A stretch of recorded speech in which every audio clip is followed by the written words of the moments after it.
Thanks for joining us. Coming up tonight, the latest on the indictment of former President Trump, details on the first hearing in his criminal case. We talk with former Trump senior advisor Jenna Ellis. She speaks out on the unprecedented indictment of a former U.S. president. A China analyst says that TikTok matches the definition of a foreign agent. He argues that the U.S. needs a complete tech decoupling from China. And a new profession emerges amid the explosive growth of artificial intelligence. That is prompt engineering. How much they get paid might surprise you. That and much more coming up on NTD Business. Good to have you with us. Don Ma here. The latest on former President Trump's indictment. The court says his first hearing will take place next Tuesday in Manhattan. A grand jury indicted Trump for reasons that are still under seal.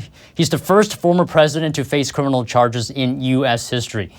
The Manhattan District Attorney, Alvin Bragg, Democrat, he probed a payment by former Trump lawyer Michael Cohen to adult performer Stormy Daniels. She alleges Trump had an affair with her, but Trump denies it. The Manhattan District Attorney's Office said it's coordinating with Trump's lawyers on his surrender for arraignment. Trump denies any wrongdoing and took to social media today, calling the case a witch hunt.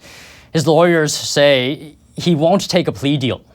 We'll go in there and we'll proceed to see a judge at some point, plead not guilty, start talking about filing motions, which we will do immediately. House Speaker Kevin McCarthy tweeted today, quote, "Alvin Bragg has irreparably damaged our country." Former Vice President Mike Pence calls the indictment a political persecution.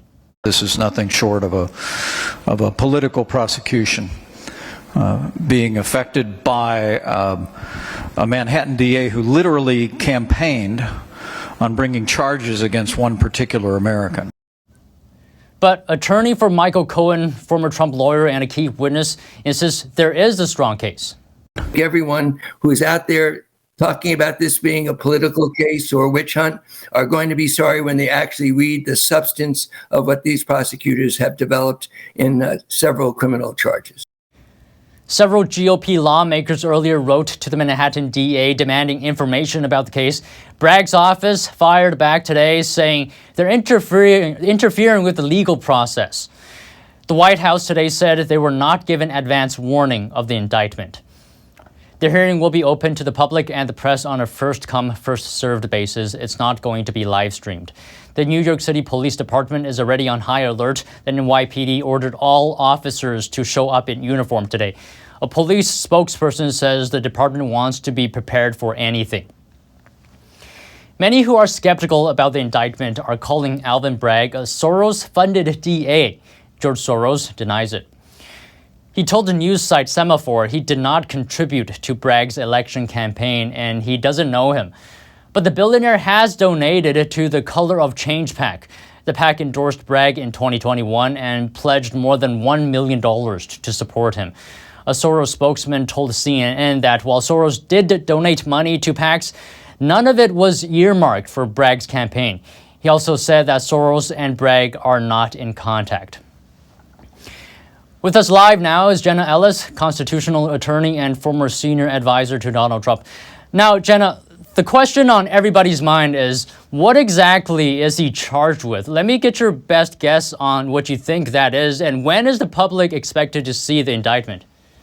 Well, this is a singularly inglorious moment for the country and for the rule of law that even leftists are criticizing as a weaponization of government. We haven't seen the full indictment, but reports have suggested that at least 34 charges will be coming down in that indictment against former President Donald Trump. I think that this will go a little further than just the hush money that was paid to Stormy Daniels and the allegations surrounding that very long dead claim, because reports have also suggested that the former president's children and other business associates within the Trump organization have gone in and testified in Manhattan. So this could cover a little bit more. But regardless, this is clearly a political persecution because Alvin Bragg, just like the Attorney General Letitia James out of New York, ran their campaign on the weaponization of government against Donald Trump. They said that this is going to be a singular focus that is now a campaign promise coming true. That should never happen in the United States of America.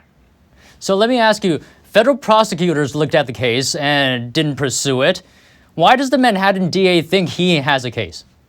Well, even his predecessor, Cyrus Vance, who clearly was no friend of Donald Trump, also declined to prosecute. And so this now comes as Alvin Bragg, when he was in Cyrus Vance's office, also himself was against this political persecution and this particular prosecution. But since the political pressure has mounted against him and, of course, within Democrat circles, he's now choosing to try to manipulate himself into a legal pretzel and try to extend the statute of limitations, which bars this offense clearly that should only be a misdemeanor, if that, subject to a fine. But he's trying to extend that to 5 years, which I don't think he can even survive that long in terms of the statute of limitations. So just as a threshold legal question, this case is barred from being brought, yet he's doing it anyway, which shows that it's clearly just political. Now let's take a look at the months to come. How do you think this is going to play out, maybe even before the 2024 election? Well, unless the president's legal team is successful in getting this dismissed in some pretrial motions, if it does proceed to trial, then not only is that an even darker day for our country, but I think it will play into the primary question for the 2024 GOP presidential nomination. I think the Democrats are very well aware that this type of litigation is very costly to defend. And so it will, like the Mueller investigation, like impeachments 1 and 2, and all of the other weaponizations of government against the former president, will drain his campaign war chest. And I think that that is ultimately what they're hoping for, because they likely would not take this case to trial and verdict before the primary is over with for 2024. So the play here is that they want to drag this out as long as they can. I think so. And I think that this, coupled with the possible forthcoming indictments out of Fulton County, Georgia, and also Washington, D.C. with the special counsel, are looking like a coordinated effort to simply attack President Trump in the court of public opinion and also drain the financial resources so that he cannot mount an effective presidential campaign. And regardless of what anyone believes in terms of who they support as the GOP nominee, it should not be affected as a political weaponization. I think President Trump is entirely correct that this is election interference. Now, can he actually be jailed for what he's accused of?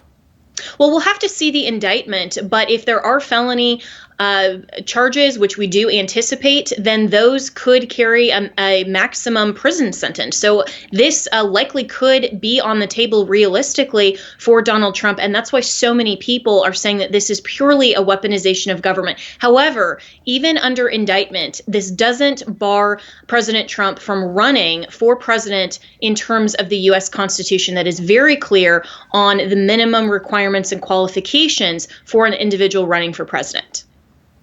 All right, thank you so much today, Jenna. Pleasure having you on the show. Thank you. Wall Street rallied today. The Nasdaq posted its biggest quarterly percentage gain since June 2020.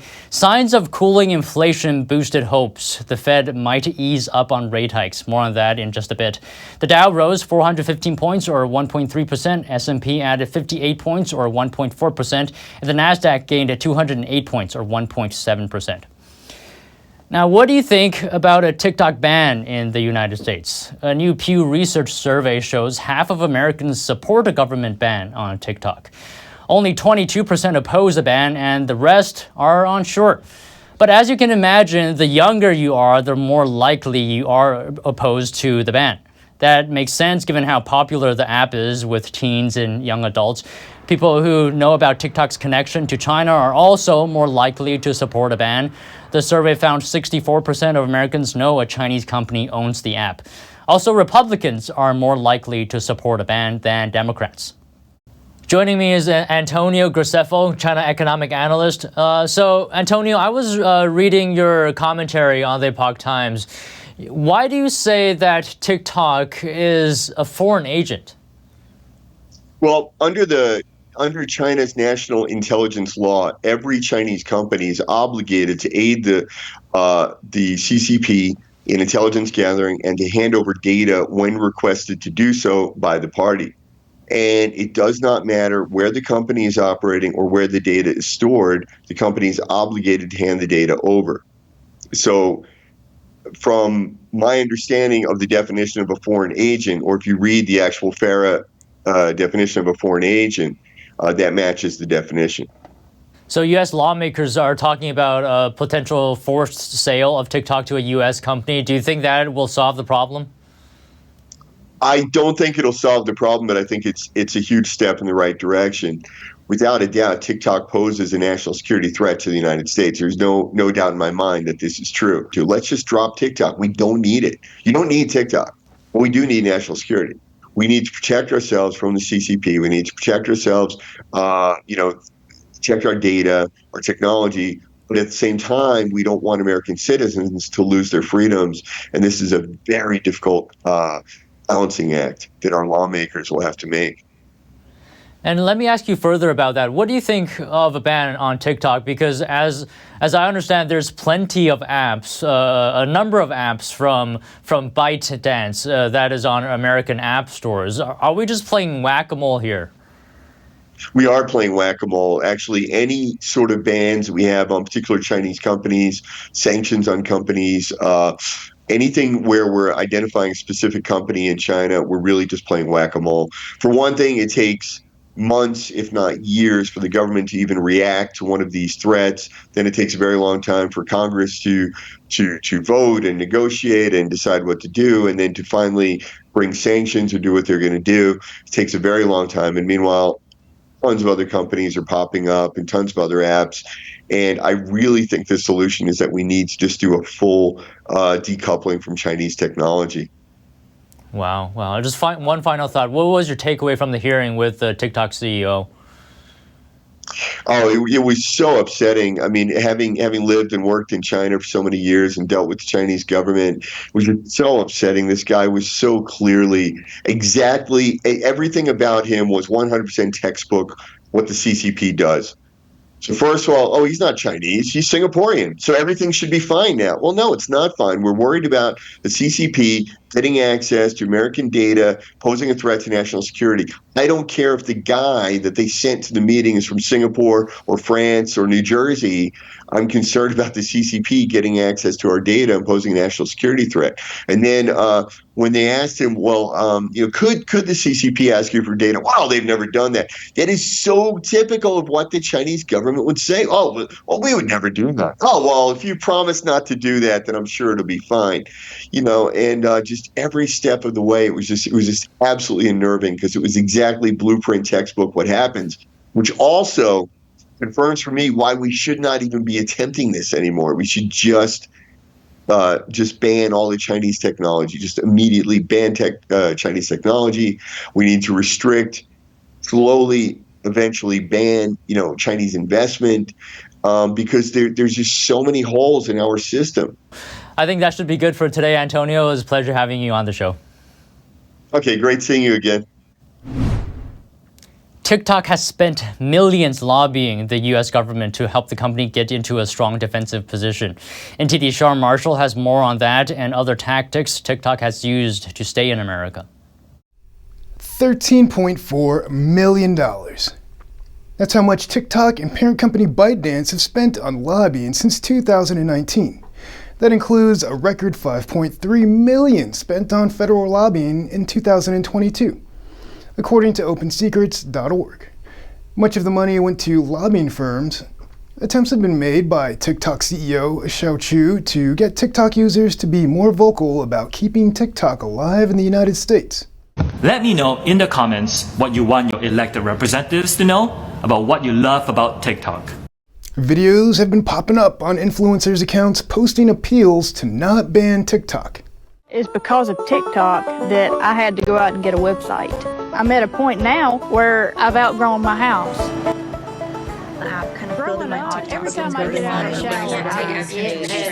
It's unclear exactly where ByteDance and TikTok's lobbying money went, beyond the lobbying firms themselves.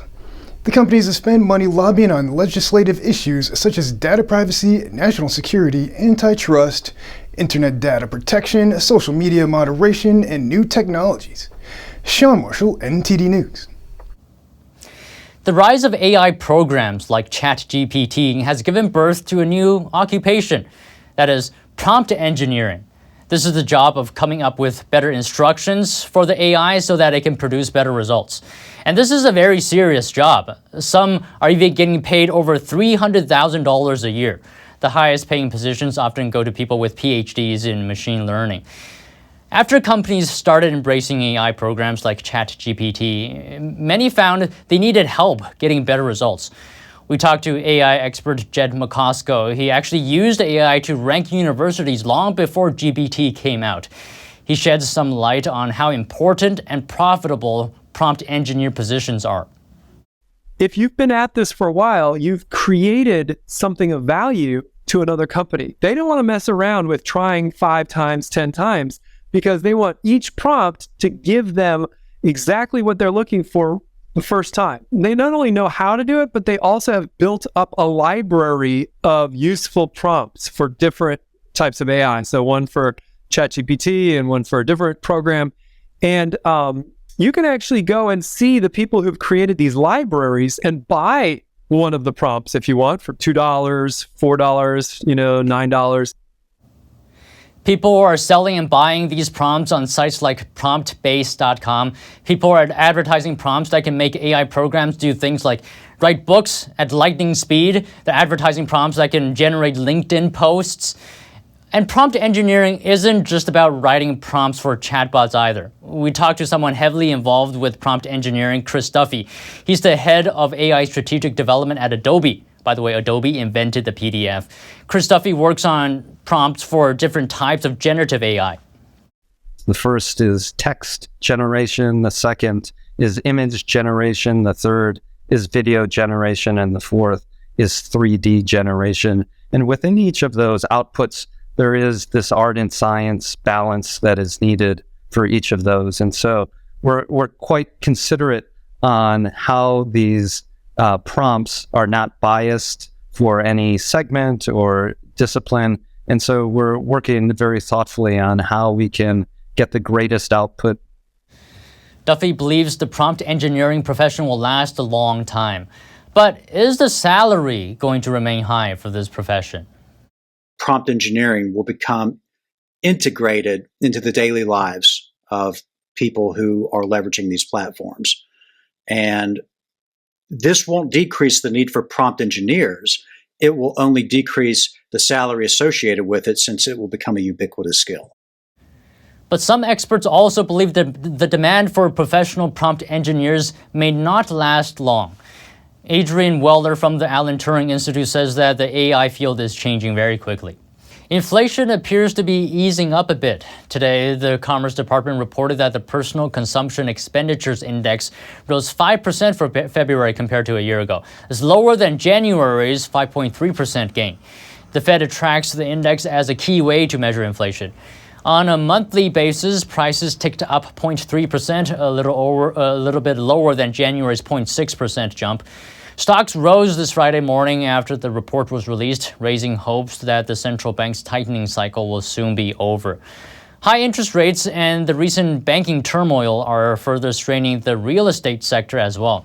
The sector is already under stress as people move to work from home, making office buildings empty. Joining me is Alfonso Picatello. He's the founder, CEO of the macrocompass.com. So I wanted to ask you today, Alfonso, give us a general overview of the situation. How is the recent banking turmoil impacting the commercial real estate sector? So let's first try to set the stage on the banking crisis. There has been quite a lot of, scary headlines, let's say, going around in media. I was never subscribing to the idea this could spread into a systemic banking crisis, and it didn't. But look, this is the liquidity situation, and I think there the fears were overblown. What is much more worrying over the medium term is the credit stress in banks, because the Federal Reserve cannot backstop the value of commercial real estate, of houses, for instance. If banks have toxic assets whose value decreases, the Federal Reserve cannot do anything about these lending exposures, these loans, these mortgages, right? So that is the part that I think worries me more medium term rather than the liquidity stress itself.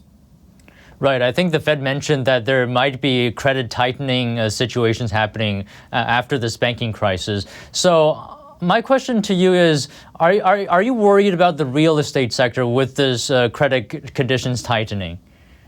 Yes, the answer is yes. Look, the real estate market is a market that is highly dependent on abundant flow of credit. Think about it. When you go and buy a house, if the bank is very lenient in mortgage conditions, gives you a good rate, gives you good conditions, you're more likely to go out and purchase houses than not, right? So when lending conditions instead tighten, it means banks are paring back their lending activity. Credit is scarcer.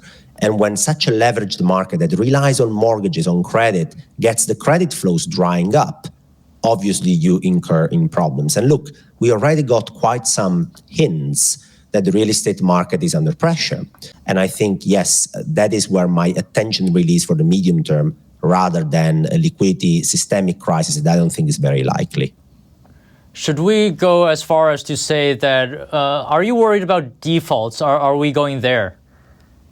Look, if you look at the delinquencies rather than the outright defaults, but let's say late payments in some of these very leveraged markets, you already see some cracks appearing. I talked about the real estate market. Another market similar to this is the auto loan market. So loans behind car purchases, right? And if you see the delinquencies, the late payments having, popping up in these auto car loans, you already see numbers, shooting up to levels that are already relatively close to 2007 levels. So there is stress brewing.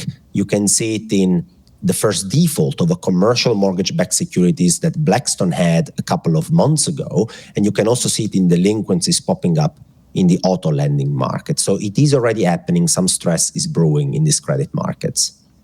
Okay, let me just get one final reaction from you. The Richmond Fed President, Tom Barkin, said that the commercial real estate sector has some risk, but he says there's enough capital in the system to withstand any problems. What's your take on that? No, there is not enough capital in the system to withstand problems. It's very simple. There is more capital in the system. Again, it's the result of regulation. Banks have strengthened their balance sheet, but also leverage has gone up dramatically, which means when a leveraged market goes down, it's like a domino that falls, and there are so many interconnections and negative ripple effect that it's very hard to predict in advance whether there is enough capital or not. Let's just hope that this credit deleveraging event doesn't happen. That would be the best outcome for everybody. All right, thank you for your time today, Alfonso. It was so great talking to you. Thank you very much. Another gloomy Social Security report. Released today by the Social Security trustees, the report says Americans' checks will get smaller in 2034. That is, if Congress doesn't step in and fix the problem. It says the combined Social Security trust funds will run dry that year. That means the program's continuing income will only cover 80% of benefits owed. About 66 million Americans received Social Security benefits last year. The problems Social Security and Medicare are facing are due to the aging American population, as well as fewer workers are actually paying into the program. And the number of beneficiaries in the program are also living longer. And another reason is an increasingly expensive healthcare system. Some tennis legends are trading in their rackets for pickleball paddles on Sunday. They're competing in a pickleball tournament in Hollywood, Florida, to split a $1 million prize. The 2023 Pickleball Slam is at the Seminole Hard Rock Hotel and Casino and airs on ESPN. The Slam is a multi-year partnership with the Hard Rock. Pickleball combines tennis, ping pong, and badminton. Promoters say the idea for the tournament is for big names in one racket sport to help promote another racket sport. And that's it today from the NTD Business team and myself, Don Ma. Thanks for watching. We'll see you next week.